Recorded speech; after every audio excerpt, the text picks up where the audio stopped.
Today we are talking about the suspicious death of Marilyn Monroe. Turns out Marilyn Monroe had a very turbulent life. Marilyn's father dipped before she was even born. Her mother went through depression, mental illness. She was abusive to Marilyn. When she was younger, her mom was actually put into a mental institution and Marilyn had to be put into the foster care system. In 1942, Marilyn married her first husband, Jim Dougherty. Jim actually went and served in World War II. During this time, she decided to get a job in a factory. There was a photographer and they were just taking pictures of women that were working in these factories, and they took a picture of Marilyn, and that's how she became discovered. In short, she was taken to Los Angeles and became Marilyn Monroe that we know of today. Life for Marilyn was tough as a celebrity. They started putting a ton of pressure on her. She was pressured into getting surgery. Paparazzi was tough for her. She was on anti-anxiety, depression medication. She, was known for having the affairs with both the Kennedy brothers, John and Robert, which obviously it's never been confirmed. So Marilyn Monroe died on August 5th of 1942.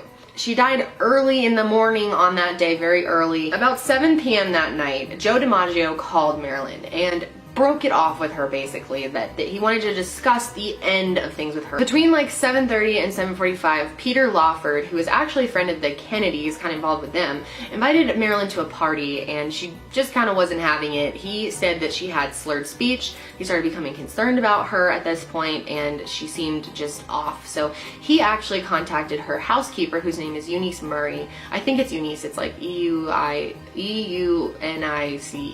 Anyway, he told Eunice that she should probably check on her. According to Eunice, around 10 p.m. she walked past Marilyn's room and the light was on. She could see it under the door, but she didn't hear anything. So she thought it was best not to disturb her and just went about her life. Around midnight, she noticed that there was still a light and that she still wasn't hearing anything, so she knocked on the door a few times and then realized that the door was locked. She called Dr. Greenson, Marilyn's psychiatrist. Dr. Greenson went over to Marilyn's house. He wasn't able to get the door open either, so he went around outside and looked through the window where he saw Marilyn face down, obviously dead, naked in her bed, with her hands by her side, just laying there. Peter Lawford, who is the one that called Marilyn, invited her to that party, supposedly called around 1 a.m. to be informed that Marilyn had died, but the police did not arrive to the scene till 4:30 a.m.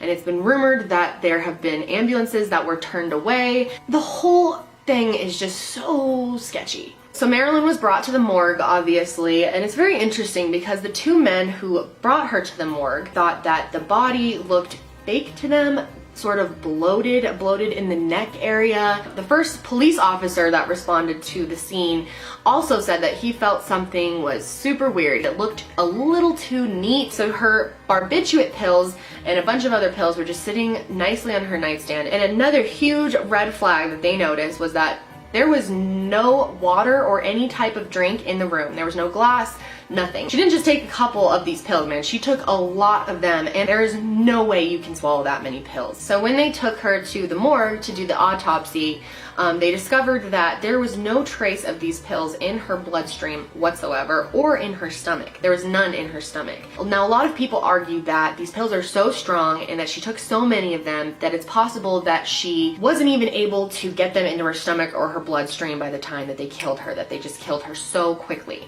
An interesting thing is that they were able to find trace of the pills in her liver, which kind of says to people that maybe she was given these pills up her booty. However, the coroner's official report was that it was suicide, which definitely makes sense to me. Marilyn was very, very depressed, okay? This girl had been through a lot. She had always wanted to have a child really bad, and she'd had a couple miscarriages. She expressed many times that she felt nervous that she would end up just like her mom in a mental institution, and that she was worried that the mental illness would be kind of passed on to her. Marilyn had tried to kill herself at least 4 other times. Also, that call happened with Joe DiMaggio, and it seemed like everything went bad after that. So maybe she wasn't, down to end things like he was, and she was very saddened by that. People that knew her closely said they wouldn't put it past her to kill herself to make him feel guilty and also to escape the pain that she was feeling. She'd even been hospitalized for depression before, so it's very possible that Marilyn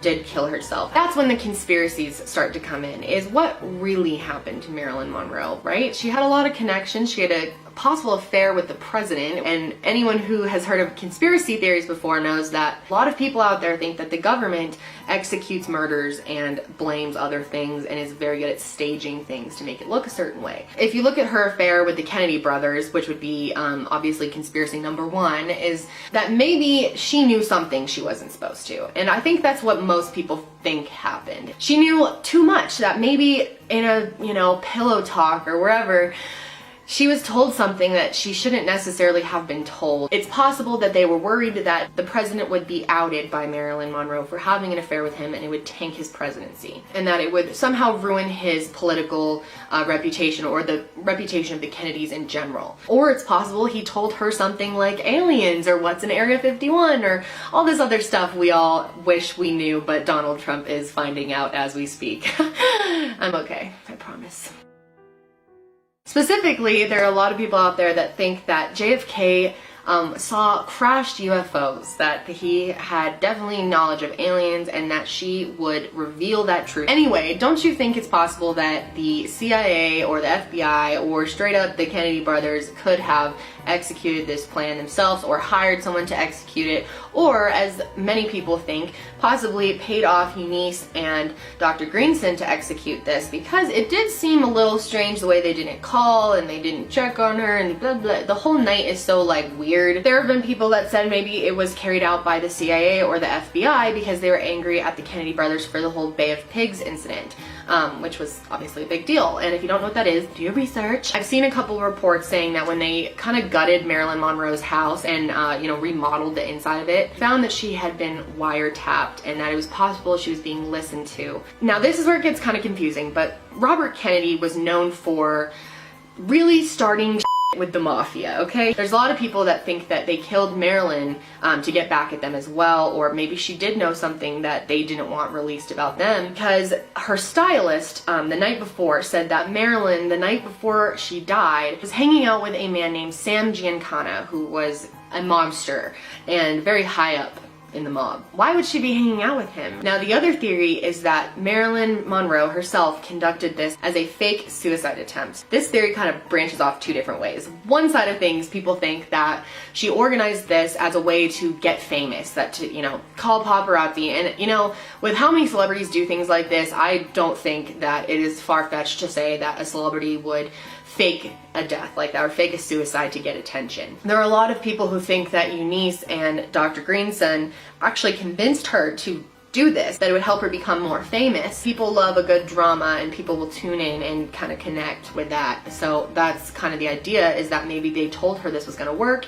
and she thought she could get her stomach pumped and that she'd be just fine. I don't know, that one seems a little maybe to me. The other side of things is that Marilyn faked the death herself, that the whole time she knew that this was going to happen. Now, this goes back to those guys, the guys that took her to the morgue, who stated that they thought she looked fake, that the body looked weird to them and different. A lot of people think that Marilyn was so tired of all of the fame, paparazzi, and the stress, and she wanted to just live out the rest of her life in peace. There are so many different angles to this idea. A kind of idea that goes along with this is that maybe JFK wanted to be with Marilyn. Maybe their love was so strong, or with Robert, who knows, but maybe they really wanted to be together and knew that they could not be together in this world, and that they loved each other so much that they both decided to fake their death. Now, a lot of people would think this is really far-fetched, but if you really think about it, it's possible. Obviously, they'd have to do it years apart. They can't just both die all of a sudden and be gone together. But, Robert Kennedy also was assassinated. And another kind of idea with this is that maybe she knew something that was kind of harmful for her to know, that it was a scary thing that she would know something like this.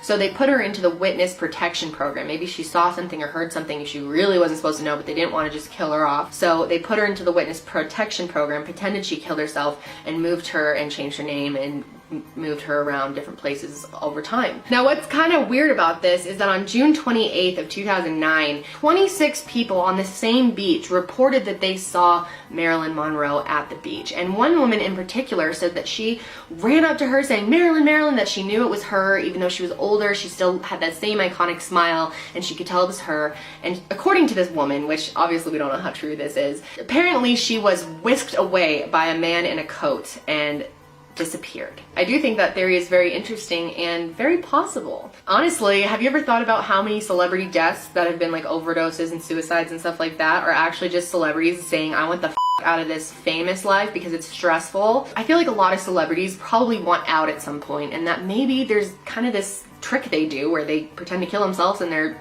go off and live different lives. I mean, it's definitely possible. So obviously there's a bunch of different ideas that people have about how she could have died, and I really do think that a lot of them are possible. But at the same time, it seems very obvious that she could have just killed herself. I actually already filmed this video yesterday, but turns out I had lipstick all over my teeth, all over my face. It was a bad situation, fam. You do not even want to know.